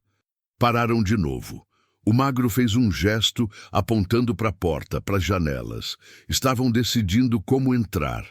Não ia deixar entrar. Não ia deixar chegar nem perto da porta. Dei um passo para frente, empurrei a janela de repente, apontei a espingarda para fora. Parem onde estão! Minha voz saiu mais firme do que eu esperava. Dei mais um passo e eu atiro. Os 2 congelaram. Por um segundo ninguém se mexeu. Então o grandão deu um passo para trás. As mãos se levantando devagar, palmas abertas. Calma, amigo. A voz dele era grossa, arrastada. A gente não quer problema. Só estamos procurando uma mulher com um bebê. Você viu ela por aqui? Não vi ninguém, respondi mantendo a espingarda firme. E mesmo que tivesse visto, não ia falar para vocês. Agora saiam da minha propriedade antes que eu resolva isso com chumbo. O magro deu uma risada baixa, seca. Você não sabe com quem tá falando, velho. Você não sabe a merda que tá se metendo. E você não sabe que eu não tenho medo de homem que invade casa alheia no meio da noite, rebati. Agora vão embora. Última chance. Os dois se entreolharam. Consegui sentir a tensão no ar. Aquele momento suspenso onde tudo podia acontecer. Eles estavam decidindo, avaliando se valia a pena arriscar, se eu era blefe ou ameaça real. O grandão deu outro passo para trás. Tudo bem, amigo. Tudo bem. A gente vai embora. Mas vou te falar uma coisa. Se você está escondendo ela, você vai se arrepender. Meu patrão não gosta quando as coisas não saem do jeito dele e ele tem braço comprido, muito comprido. Não me importa o tamanho do braço do seu patrão, minha fazenda, minhas regras. Agora somem daqui. Eles começaram a recuar, devagar, mantendo os olhos em mim. Quando chegaram no portão, o magro parou e olhou para trás. A gente volta, disse, e havia uma promessa perigosa naquelas palavras. Pode ter certeza que a gente volta. E então sumiram na escuridão. Ouvi os passos deles se afastando, o portão rangendo, o silêncio voltando. Continuei parado na janela, a espingarda ainda apontada, não confiando que tinham realmente ido embora. Esperei. 5 minutos. 10. Então, ouvi o motor da caminhonete ligar ao longe. Os faróis acenderam, iluminando a estrada. O carro deu a volta e sumiu na direção de onde tinha vindo. Mas eu sabia. Sabia que não tinha acabado. Tinham recuado agora, mas iam voltar. E da próxima vez, não iam perguntar. Fiquei parado na janela por tempo demais, depois que o som do motor sumiu completamente na distância. O corpo estava tenso, rígido, como se tivesse virado pedra. A espingarda pesava nos braços, mas não conseguia largar. Não ainda.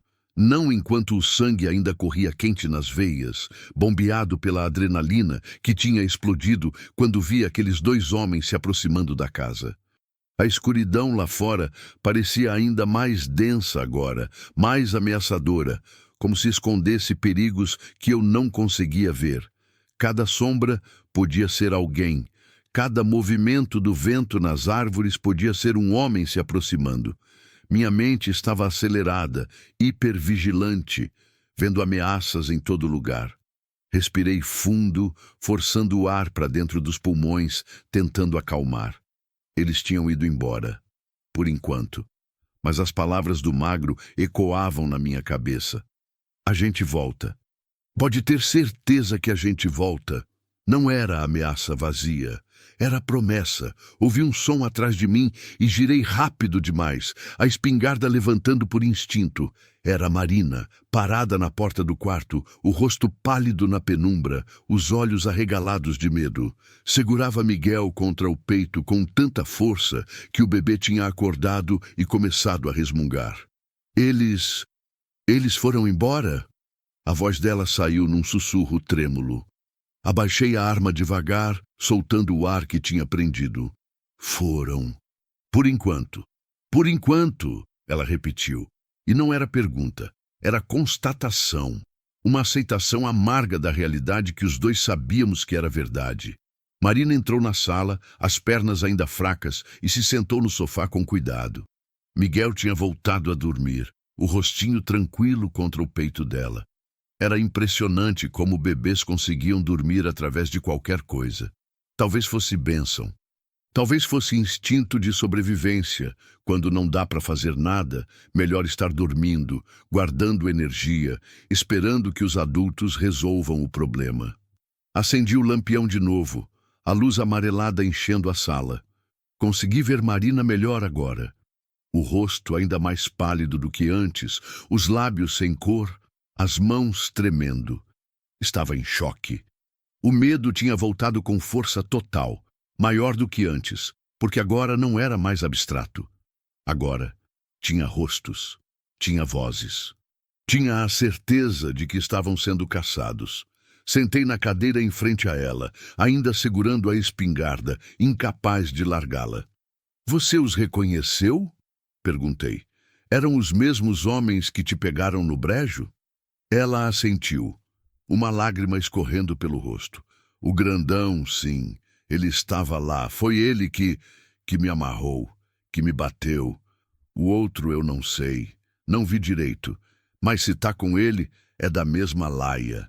Fiquei em silêncio por um momento, processando. 2 homens. 2 que eu tinha visto, pelo menos. Podiam ter mais. Provavelmente tinham mais. E estavam determinados. Não iam simplesmente desistir porque um fazendeiro velho tinha apontado uma espingarda para eles. Antônio. Marina começou, a voz saindo difícil, carregada. Você precisa nos entregar. Olhei para ela sem acreditar no que tinha ouvido. O quê? Você precisa nos entregar, repetiu, e agora as lágrimas escorriam livre.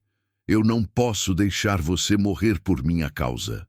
Não posso deixar você se meter nisso mais fundo. Você já fez demais, já salvou a gente. Mas agora precisa pensar em você, na sua vida, na sua segurança. Você tá louca? A raiva na minha voz surpreendeu até a mim mesmo. Você acha que eu vou simplesmente abrir a porta e entregar você e o bebê para aqueles homens? Você sabe o que eles vão fazer com vocês? Eu sei. A voz dela saiu num soluço. Eu sei. Mas pelo menos você vai estar vivo. Você não vai morrer por causa de gente que nem conhece. Eu conheço vocês agora, respondi, e havia uma firmeza ali que vinha de algum lugar profundo que eu nem sabia que existia.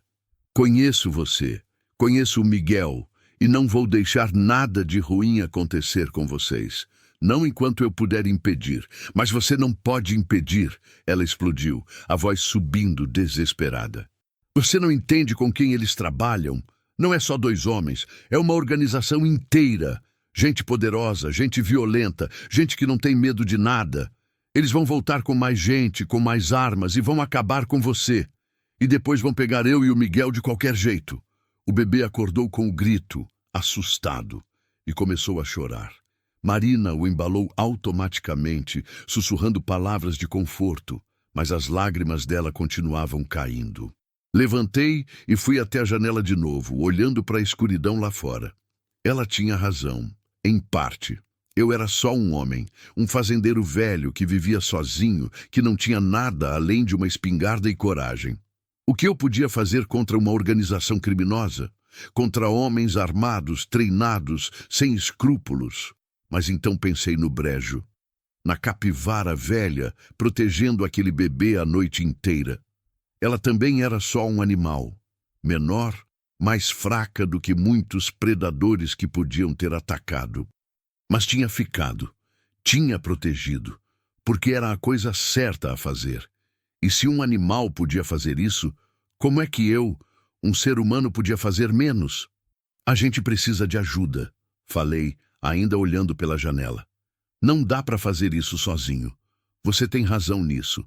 Mas a solução não é entregar vocês. A solução é conseguir ajuda. Que tipo de ajuda? Marina perguntou, a voz ainda trêmula, mas com uma pontinha de esperança. A polícia. Tem que chamar a polícia. Denunciar esses homens. Colocar você e o bebê em proteção. Não vai funcionar, ela disse, e havia uma certeza amarga na voz. O pai do Miguel, o homem que mandou me matar. Ele tem gente na polícia. Tem gente em todo lugar. Foi assim que me acharam tão rápido. Alguém falou, alguém sempre fala, mas nem todo mundo pode estar envolvido, argumentei. Tem que ter gente boa, gente honesta. Como você vai saber quem é honesto e quem não é? Como você vai arriscar? Basta um policial corrupto saber onde eu tô e ele passa a informação, e aí não tem volta. Eles me acham em horas. Ela tinha razão de novo. Droga, ela tinha razão, mas tinha que ter alguma solução, tinha que ter algum jeito. Pensei rápido, a mente correndo por possibilidades. Vizinhos, Seu Arlindo era bom homem, mas era velho, doente, não podia contar com ele para um confronto. A família do seu João tinha crianças pequenas, não ia querer envolvê-los nisso. Quem mais podia ajudar? E então me veio uma ideia, uma possibilidade. Era arriscada, mas talvez fosse a única. Tem um padre, falei, voltando para a sala. Na cidade, Padre Miguel, conheço ele faz anos. É gente boa, gente de confiança. Ele ajuda pessoas em situação difícil, gente que precisa sumir, recomeçar em outro lugar. Ele tem contatos, conhece gente em outras cidades, outros estados até. Marina me olhou, a esperança crescendo nos olhos. Você acha que ele ajudaria? Tenho certeza. Só preciso chegar até ele, explicar a situação. Ele vai saber o que fazer. Mas a cidade fica longe, ela disse. E se eles tiverem gente lá também? Se tiverem vigiando? Por isso você não vai comigo. Você fica aqui, trancada dentro de casa, com a espingarda. Eu vou sozinho, mais rápido, menos chamativo. Busco o padre, trago ele aqui, e a gente resolve isso direito. E se eles voltarem enquanto você estiver fora? A pergunta ficou pendurada no ar. Era o risco, o grande risco. Mas ficar aqui esperando também era risco. Tudo era risco agora. Então você vai ter que ser forte, respondi. Vai ter que se defender. A espingarda está carregada. Eu te mostro como usar. E você tranca tudo, não abre para ninguém a não ser eu ou o padre. Ninguém mais. Entendeu? Ela hesitou, o medo claro no rosto. Mas finalmente assentiu. Quanto tempo você vai demorar? Se eu sair agora, antes do sol nascer, chego na cidade em 2 horas, mais ou menos. Encontro o padre, explico tudo, volto com ele. Umas 5, 6 horas no total. Talvez menos. 6 horas, ela sussurrou. 6 horas sozinha aqui, sabendo que eles podem voltar a qualquer momento. Eu sei que é difícil. Eu sei que é assustador. Mas é a melhor chance que a gente tem. Marina olhou para o bebê nos braços. Miguel tinha voltado a dormir, alheio a tudo, confiando completamente que os adultos iam mantê-lo seguro. Ela beijou a testa dele, os olhos se fechando por um momento longo. Quando abriu de novo, havia uma determinação ali que não tinha antes. Tudo bem, disse. Eu fico, eu me defendo se precisar. Mas você tem que prometer que volta. Você tem que prometer que não me deixa aqui sozinha. Eu prometo, respondi, e era uma promessa que eu pretendia cumprir. Eu volto, com ajuda. E a gente vai tirar vocês dessa situação. Vai dar tudo certo. Ela assentiu, querendo acreditar, precisando acreditar. Passei a próxima meia hora ensinando Marina a usar a espingarda. Mostrei como segurar, como mirar, como puxar o gatilho. Ela estava fraca. As mãos ainda tremiam, mas prestou atenção em cada palavra, cada instrução. Praticamos algumas vezes sem munição, só o movimento, até ela pegar o jeito. Você só atira se não tiver outra escolha, avisei. Se eles entrarem na casa, se tentarem pegar você ou o Miguel, aí você atira. Não pensa, não hesita, só atira. O coice é forte, vai te jogar para trás, mas não importa. O importante é que o tiro saia. E se eu errar? Você não vai errar. A espingarda espalha o chumbo, não precisa ser preciso, só aponta na direção e atira. Ela segurou a arma com as 2 mãos, testando o peso, a sensação. Tinha medo nos olhos, mas também tinha determinação. Era uma mãe protegendo o filho. E mãe, com filho em perigo, era capaz de qualquer coisa. Tranquei todas as janelas, verifiquei as portas. A casa era velha, não era forte, mas pelo menos faria barulho se alguém tentasse arrombar. Isso daria tempo para Marina reagir. Você não abre para ninguém, repeti pela 10ª vez. Nem se disserem que são vizinhos, polícia, médico, o que for. Só abre se for eu ou o Padre Miguel. E você vai saber que sou eu porque vou bater 3 vezes, parar e bater mais 2. Assim, ó. Bati na parede, demonstrando o código. Ela repetiu comigo, memorizando. O céu lá fora começava a clarear um pouco nas bordas, aquele cinza que vem antes do amanhecer. Era hora de ir. Cada minuto que passava era um minuto a mais que aqueles homens tinham para organizar o próximo ataque. Selei o cavalo branco de novo, verificando cada correia, cada fivela. Ele estava inquieto, sentindo minha tensão. Passei a mão no pescoço dele, acalmando. Mais uma vez, menino, murmurei. Mais uma corrida importante. Voltei para casa uma última vez. Marina estava sentada no sofá, a espingarda no colo, Miguel dormindo na caixa de papelão ao lado. Ela me olhou e vi todo o medo, toda a esperança, toda a confiança depositada em mim. Eu volto, disse. Eu prometo que volto. Ela assentiu, sem conseguir falar. Saí e montei no cavalo. O portão rangeu quando passei. A estrada estava molhada da chuva da noite, mas já dava para andar. Toquei o cavalo num trote rápido, o coração batendo forte, a mente já correndo à frente, planejando o que ia dizer para o padre, como ia explicar, como ia convencê-lo a ajudar. Quando olhei para trás uma última vez, vi Marina na janela, observando. A figura dela ficou cada vez menor, até sumir completamente quando fiz a curva. E rezei. Rezei como não rezava há anos. Rezei para que ela ficasse bem, para que eu voltasse a tempo, para que tudo desse certo, porque se não desse, não queria nem pensar no que ia acontecer. O cavalo galopava firme pela estrada de terra, os cascos batendo num ritmo constante que ecoava no silêncio do amanhecer. O céu ia clareando aos poucos, aquele cinza pálido dando lugar a tons de rosa e laranja no horizonte. Normalmente eu apreciaria isso. Sempre gostei dessa hora do dia, quando o mundo ainda está acordando, quando tudo é quieto e fresco. Mas naquela manhã mal conseguia ver a beleza. Minha mente estava lá atrás, na casa, com Marina e Miguel, imaginando cada som, cada sombra que podia ser uma ameaça. A cada quilômetro que me afastava, o aperto no peito ficava maior. E se eles voltassem enquanto eu estava fora?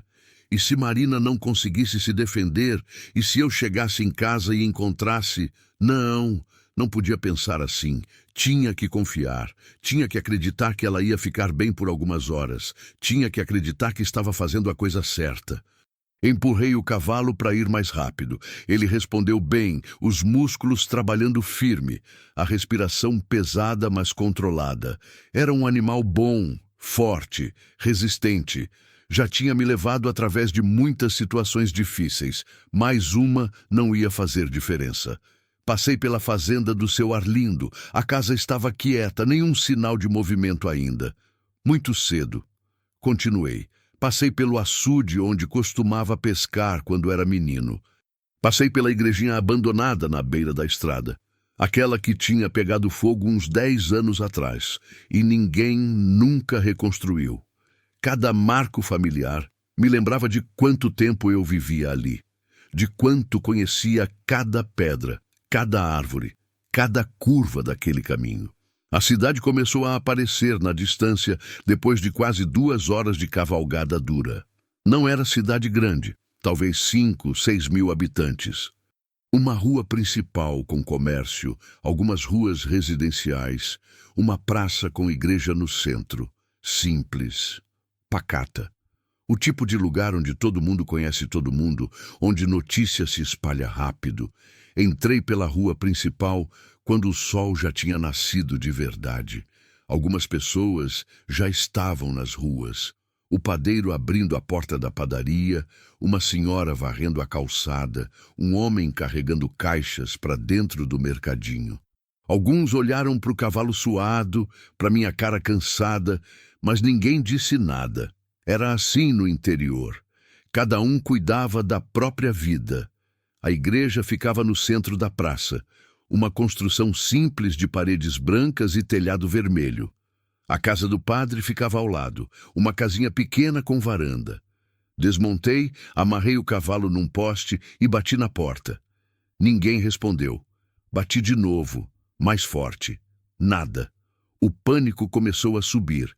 E se ele não estivesse? E se tivesse viajado? E se... A porta se abriu de repente. Padre Miguel estava lá, de roupão por cima da roupa de dormir, o cabelo branco despenteado, os óculos tortos no nariz.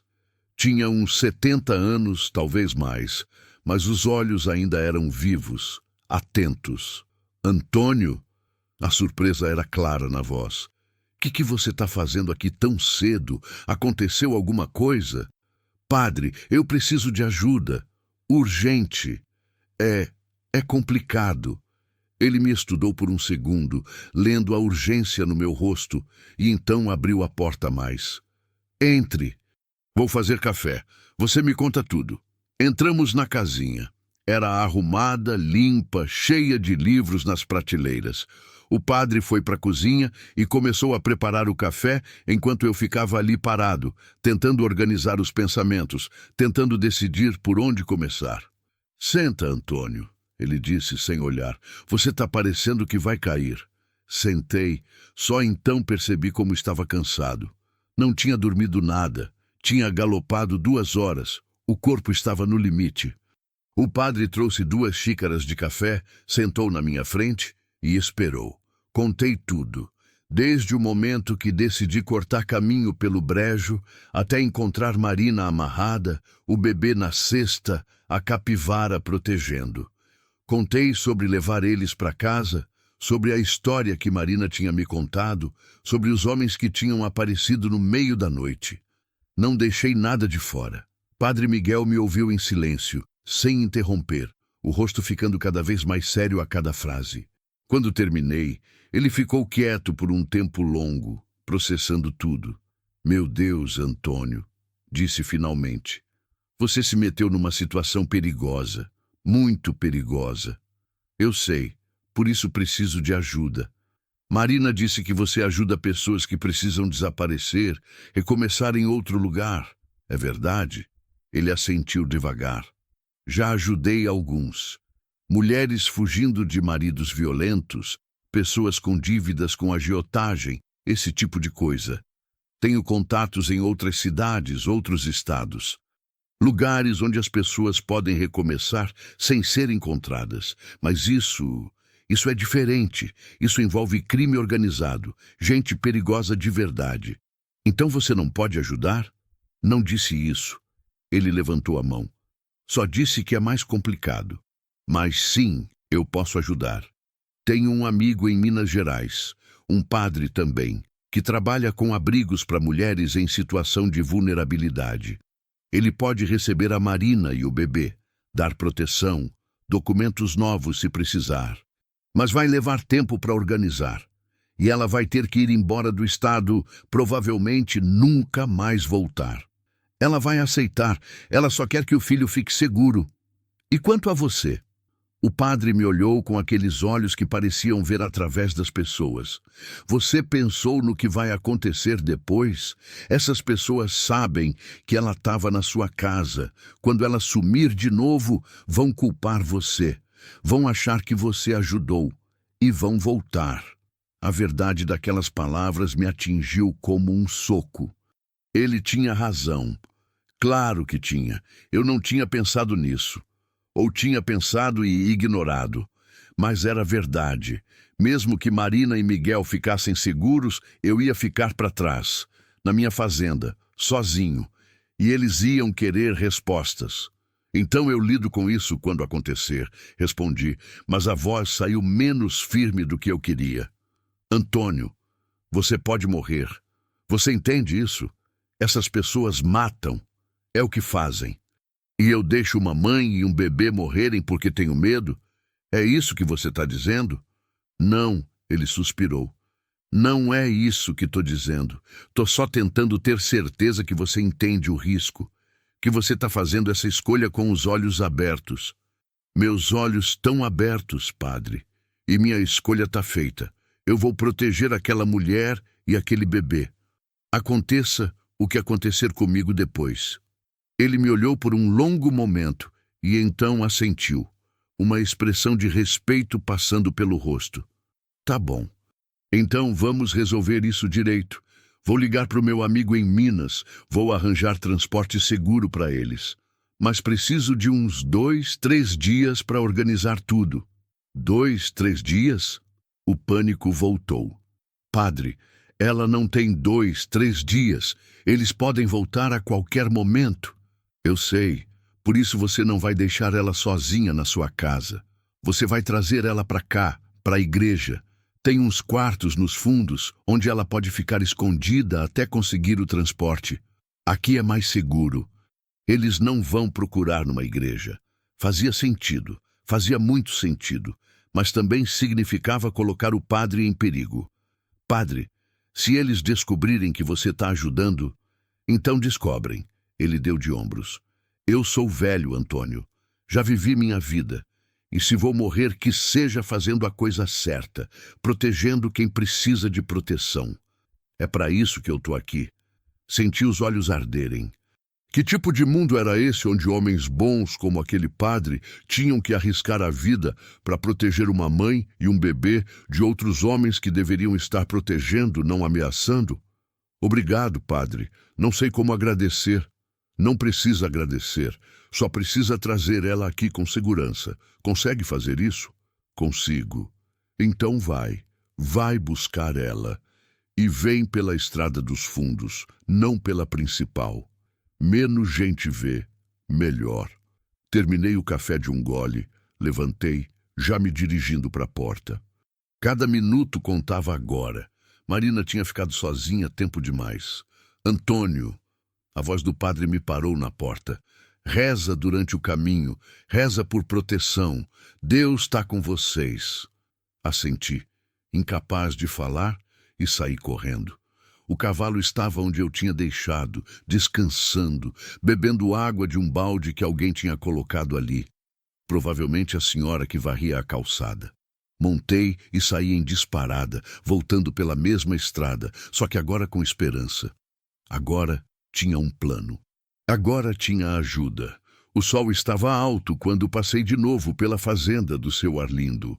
Lá longe, via minha casa no fundo do vale. Parecia quieta, parecia em paz. Toquei o cavalo mais rápido, descendo a lombada quase numa corrida. Quando cheguei no portão e vi que estava tudo fechado, do jeito que eu tinha deixado, soltei um suspiro de alívio. Desmontei, corri até a porta, bati 3 vezes, parei, bati mais 2. Silêncio. Bati de novo, mais forte. 3. Pausa. 2. Marina! Chamei. Eu? Abre a porta! Ouvi movimento lá dentro, passos rápidos, a tranca sendo aberta.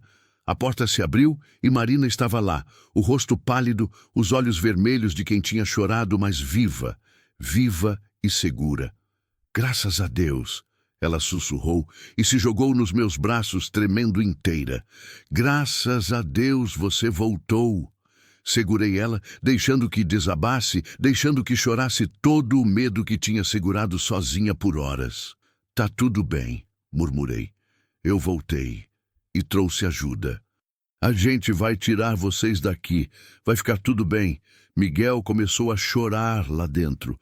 Um choro de fome, de desconforto, um choro normal de bebê, e era o som mais bonito do mundo. Vem, falei soltando Marina. Pega o que precisar. A gente vai para a cidade, para o lugar seguro. E de lá vocês vão para longe, para onde eles nunca vão achar. Ela assentiu, limpando as lágrimas, e entrou correndo para pegar Miguel e as poucas coisas que tinha. Fiquei ali parado na varanda, olhando para a estrada vazia, para o céu azul, para o mundo que continuava girando como se nada tivesse acontecido. E pensei na capivara velha no brejo. Pensei nela protegendo aquele bebê a noite inteira, fazendo o que precisava ser feito, não porque ia ganhar algo, mas porque era certo. E entendi. Entendi que às vezes a gente é chamado para fazer coisas que não planejou, que não esperava, que colocam a gente em perigo. Mas a gente faz assim mesmo. Porque é isso que nos torna humanos, é isso que nos torna dignos da vida que temos. Marina saiu com Miguel nos braços e uma sacola pequena na mão. Tô pronta, disse. Ajudei ela a montar no cavalo, passei Miguel para ela segurar e montei atrás, segurando os dois com firmeza. Toquei o cavalo para frente, saindo pelo portão, subindo a estrada em direção à cidade. E pela primeira vez em dias, senti que ia dar tudo certo, que eles iam ficar seguros, que aquela história ia ter um final feliz.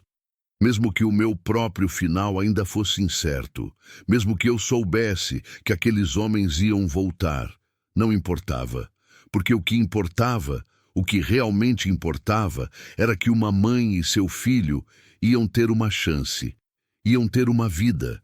E se eu tinha ajudado nisso, se minha vida tinha servido para isso, então tinha valido a pena. Cada segundo, cada risco, cada medo tinha valido a pena.